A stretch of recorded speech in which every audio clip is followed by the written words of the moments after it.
fell victim to one of the classic blunders. The most famous is never get involved in a land war in Asia, but only slightly less well known is this: never go in against a Sicilian when death is on the line.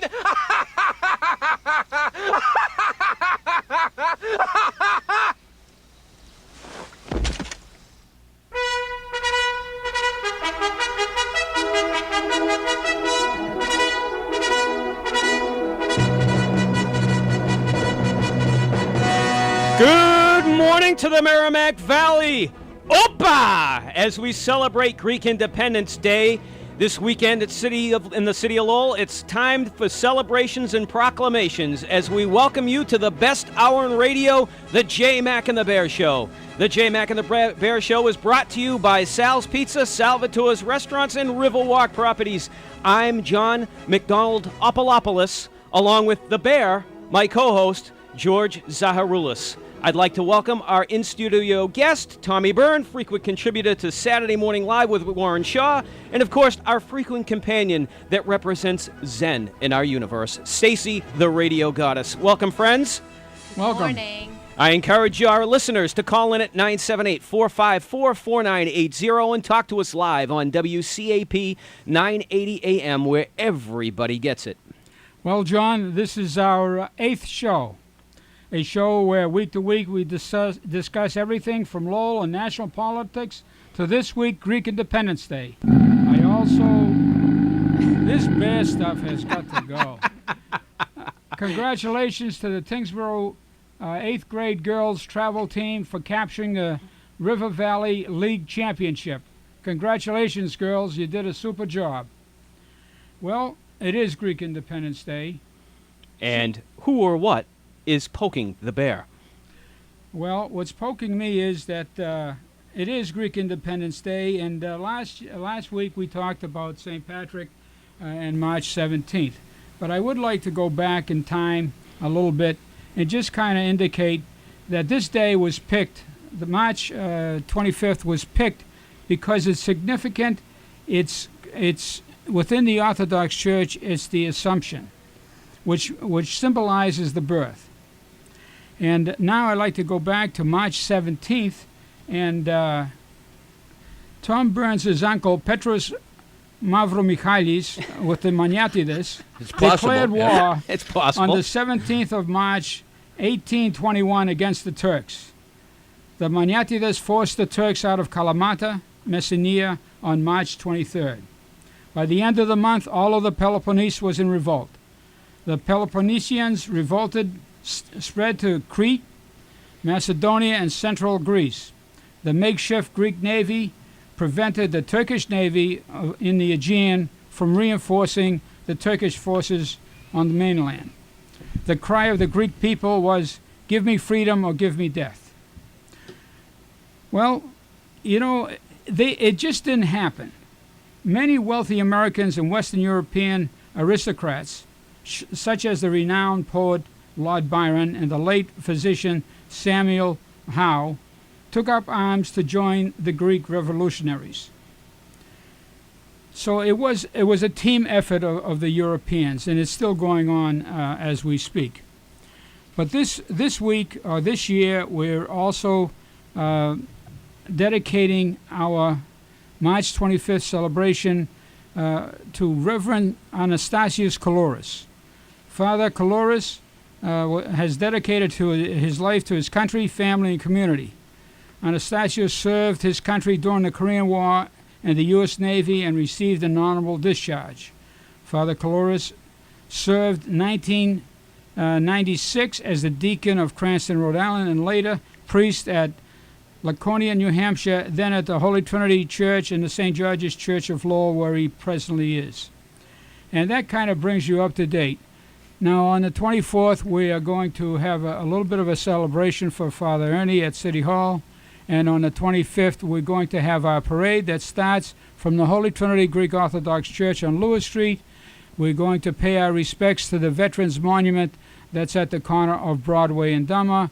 And then we're going to travel down Dummer Street to the monument at Cardinal O'Connell Parkway, where we have the pioneers of the Greek immigrants.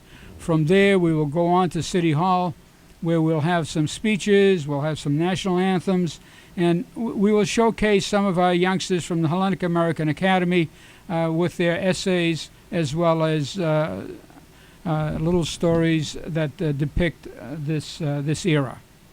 So that's about it.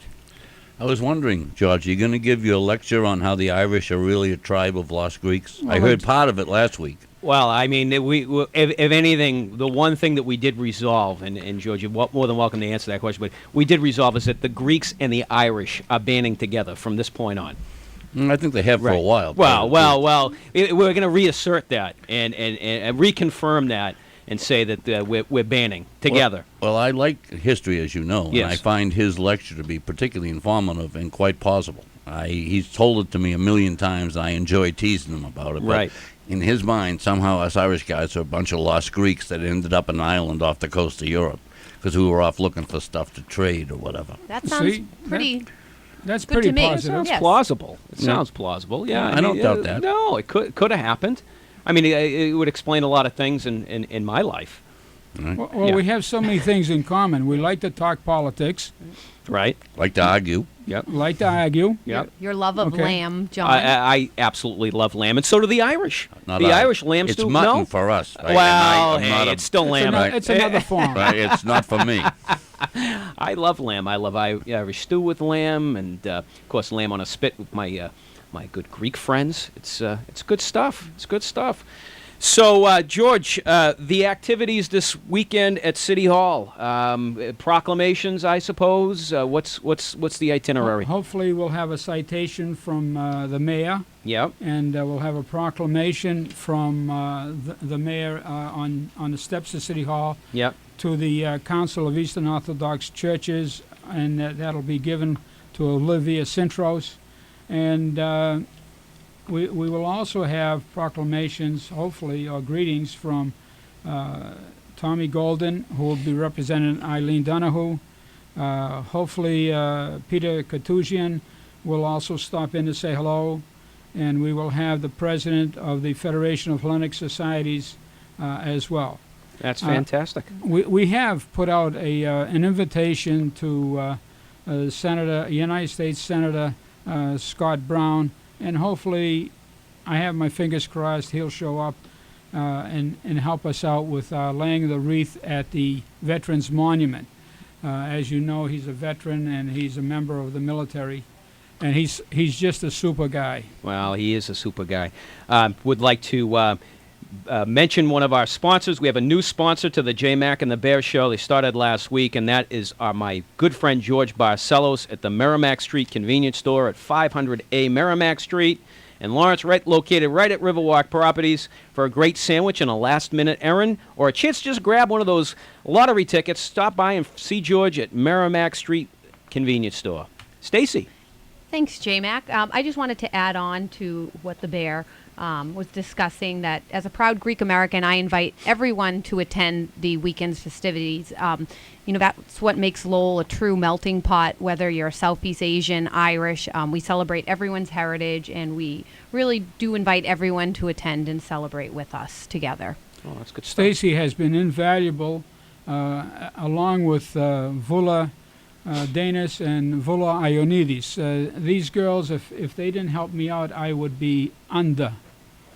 They're just fantastic and just plain outstanding. And Thank they're you. good looking, too. Hence the nickname, the goddess. Not to switch subjects, but I will. We were talking a little bit before the show. Rick Santorum has officially disqualified himself, in my opinion, as a credible candidate for president. It's about time you Republicans realize that. Well, I got to tell you, I realized it a long time ago, but he really went out of his way over the last few days. Presidential candidate, for those of you who have not heard, Rick Santorum on Thursday said Republicans should give President Barack Obama another term if he's not the nominee. Oh. If Romney's the nominee, that it would be time for the Republicans to band together and elect President Obama, give him another 4 years. Says the former Massachusetts governor is not conservative enough to offer voters a clear choice in this fall's election, and that only he can provide the contrast. Is he nuts? Is he nuts? Wow. Obviously. Yeah, obviously. Even, as I call him, fly me to the moon, Newt Gingrich said that Rick Santorum is dead wrong. Any GOP nominee will be better than President Obama. What say you? Is that My panel. desperation, do you think? It has to be desperation. I would I don't say look at it so. any other way. I mean, Romney's he won another primary. We got one Saturday. We'll see how that goes. But he's got enough delegates mounted up now. It seems inevitable. Isn't by definition any Republican more conservative than Obama? I mean, by definition. Just By- the by- mere by fact of the- definition, of the yeah. party philosophy, right? There's not even a comparison. Well, that's true, but I think Rick Santorum is trying to redefine what a conservative is within the Republican Party, and I think he's even more conservative than most moderate Republicans would be comfortable with. I'm probably one of the most extreme moderate Republicans you'd meet, but nevertheless,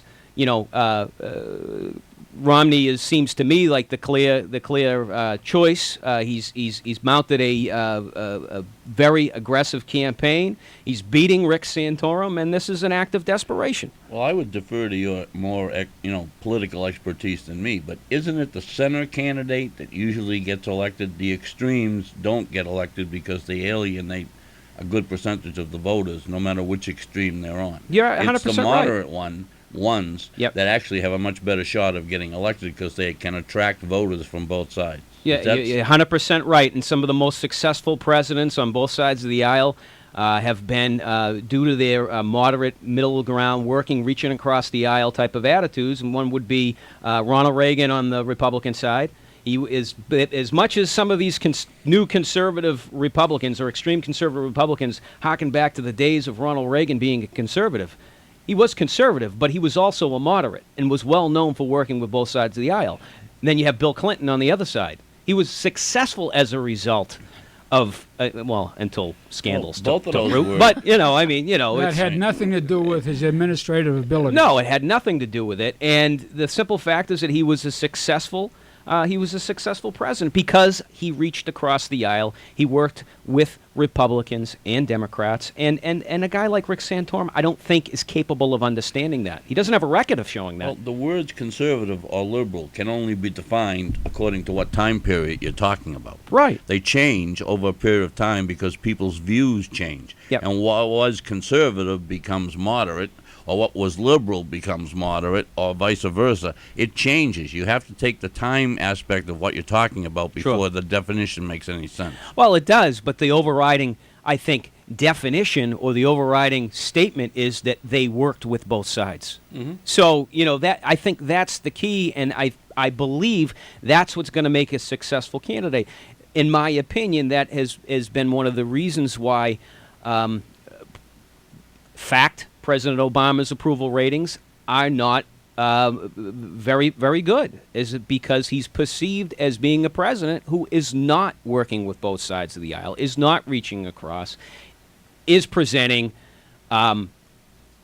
his party's new point of view, okay, which I believe, as Rick Santorum is representing the extreme right of the Republican Party, President Obama is representing the extreme left. And we need politicians on both sides of the aisle, Democrats and Republicans. And that's why I have mentioned on this radio show, Scott Brown appeals to me as a candidate because he has proven that he is a candidate, that he is a United States Senator that reaches across both sides to make things happen. Well, I think that applies to our delegation, too. I Yeah. kind of admire the fact that Yep. they're not ideologues and that they have a set liberal position, democratic position.